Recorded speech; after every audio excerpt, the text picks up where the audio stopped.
Hey guys, it's Katie Armstrong, and today I'm going to talk to you about the resting membrane potential, local potential, and action potential. So starting off, we want to look at the ECF, the extracellular fluid, and notice how it is higher in concentration in sodium ions, whereas the ICF, the intercellular fluid, is higher in concentration in potassium ions with some bundles of these negatively charged cellular proteins.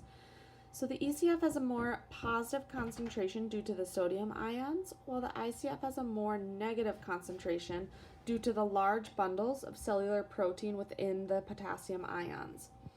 So the value for resting membrane potential is negative 70 millivolts. So when a neuron is at rest and ready to be stimulated, the sodium gates and potassium gates are closed, while the sodium-potassium pumps are constantly pumping sodium to the ECF and potassium to the ICF to maintain that negative 70 millivolts. Now moving on to the local potential. The local potential is when the neuron is stimulated, which causes a sodium gate to open. This allows sodium to flow into the ICF and causes the ICF to become more positive, which is depolarization. The signal travels short distances and is typically not strong enough to make it past this axon hillock region right there. Some characteristics of a local potential are they are graded, which means they vary in strength.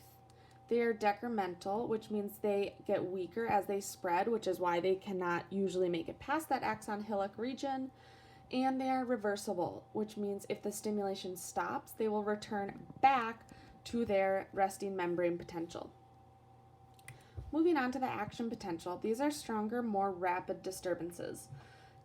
Action potentials follow the all or none law, which means they always occur at full strength. And they are non-decremental, which means they maintain full strength down the entire length of the axon. They are irreversible, so once an action potential starts, it cannot be stopped. So some steps for an action potential kind of follow this graph here. So number one, local potential must be strong enough to cause enough sodium gates to open the hillock and the membrane potential to reach the threshold of negative 55 millivolts, which will allow to create an action potential.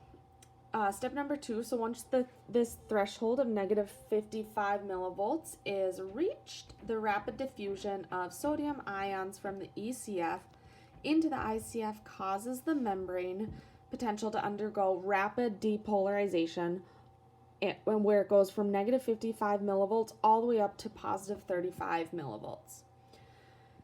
At peak value of positive 35 millivolts, sodium gates close and potassium gates open, which allows the membrane potential to repolarize. Once a value